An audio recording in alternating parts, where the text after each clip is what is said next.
अगर आपको 95 स्कोर करना है साइंस में और आपके पास अब सिर्फ 4 से 5 दिन बचे हैं, तो आप ये वीडियो लास्ट तक पक्का देखना। इसके अंदर मैं अपनी सारी की सारी स्ट्रेटजीज और मिस्टेक्स बताने वाली हूँ जो मैंने इन लास्ट 4 to 5 डेज में करी थी, जो आपको नहीं करनी चाहिए। हेलो एवरीवन, दिस इज आस्था बालवान।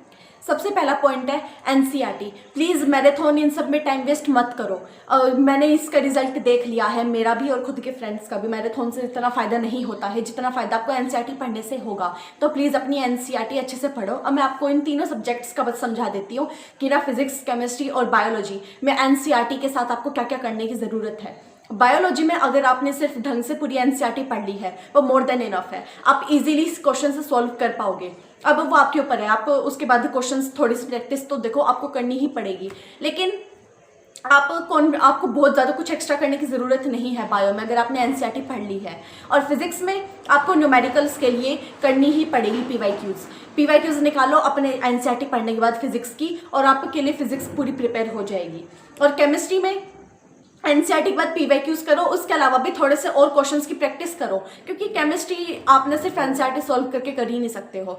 इसके अंदर जैसे वो पीरियोडिक टेबल रिलेटेड जो भी क्वेश्चंस होते हैं उनके लिए आपको प्रैक्टिस की नीड है कि right to left, left to right, इनके क्वेश्चंस आप जितना सॉल्व करोगे उतना ज़्यादा क्लियर होंगे, आप कन्फ्यूज नहीं होगे फिर एग्जाम में इन चीज़ों के लिए। जैसे यहाँ पर है लाइन टू लाइन, आप पूरा देख सकते हो, मैंने लिखा हुआ है अपनी पूरी में अच्छे से। मैंने एनसीईआरटी को ही फोकस करा था लास्ट मोमेंट पर। और सेकेंड इसके बाद है गिव अप। प्लीज़ मत करना। अगर आपको ना स्टार्टिंग के 2-3 क्वेश्चंस देख के लग रहा है ना नहीं आते ये, तो डिमोटिवेट मत होना।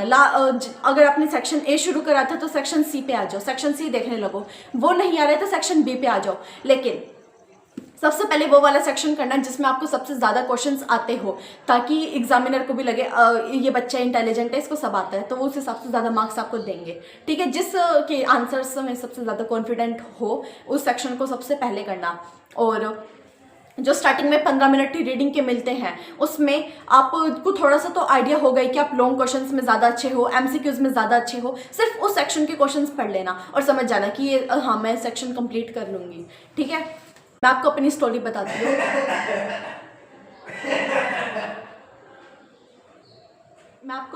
बताती हूँ। टर्म 1 के टाइम मैं इतना पैनिक कर गई थी ना, स्टार्टिंग के क्वेश्चंस पढ़ के नहीं आ रहे, अब तो ये एग्जाम गया, मेरा कुछ नहीं हो गया इस एग्जाम के अंदर। इतना पैनिक हो गई, मैं कांप रही थी उस टाइम। तो मैं अब यही कहूंगी, प्लीज ऐसा मत करना, पैनिक मत होना, लंबी सांस लेना और वापस से दूसरे सेक्शन पे शिफ्ट करके उसके क्वेश्चन से सॉल्व करना शुरू कर देना। एक और चीज़ है, अगर आप ना सबसे पहले वो सेक्शन करोगे ना जो आपको आता है, उसके बाद आप कॉन्फिडेंट हो जाओगे और आप मतलब पता नहीं क्यों, लेकिन जब आप खुश हो जाते हो ना कि चलिए सेक्शन तो पूरा हो गया, ये तो मेरे को आता था, तो और ज़्यादा ना दिमाग मोटिवेट हो जाता है, फिर वो और अच्छे से आपका आंसर्स मतलब याद आ जाते हैं आपको।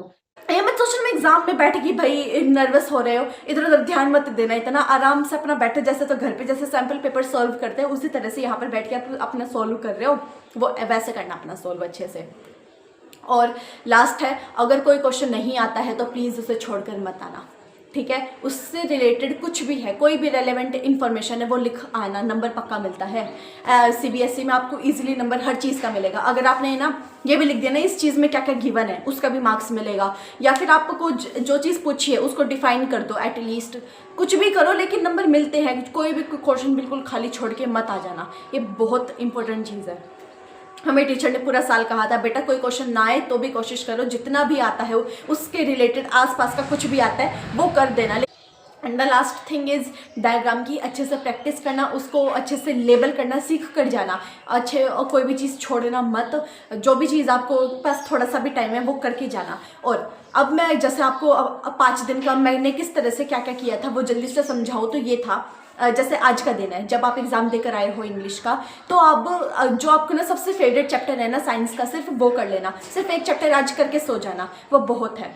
और फिर अगले 3 दिन एक एक पूरे पार्ट को एक दिन बायो कर लो, एक दिन फिजिक्स कर लो, एक दिन केमिस्ट्री कर लो, इस तरह से कर लेना। और कोई टॉपिक है जो आपको समझ नहीं आ रहा है उस टाइम तो उसको मार्क करके छोड़ देना और बाकी के सारे टॉपिक्स उस दिन कंप्लीट करने की कोशिश करना। और जो 4th डे है उस दिन पीवाईक्यूज़ की और जो टॉपिक्स छोड़े थे उनकी प्रैक्टिस करना। और नेक्स्ट डे एग्जाम के दिन आप सुबह थोड़े से जल्दी उठ के वापस से रिवीजन कर लेना, मतलब ना सारे पेजेस पलट कर भी देख लोगे ना और कीवर्ड्स आपको दिख जाएंगे, वो बहुत है। तो यही सब आप इस साइंस में करना और आप इजीली 90+ तो बहुत आराम से स्कोर कर सकते हो। And all the best.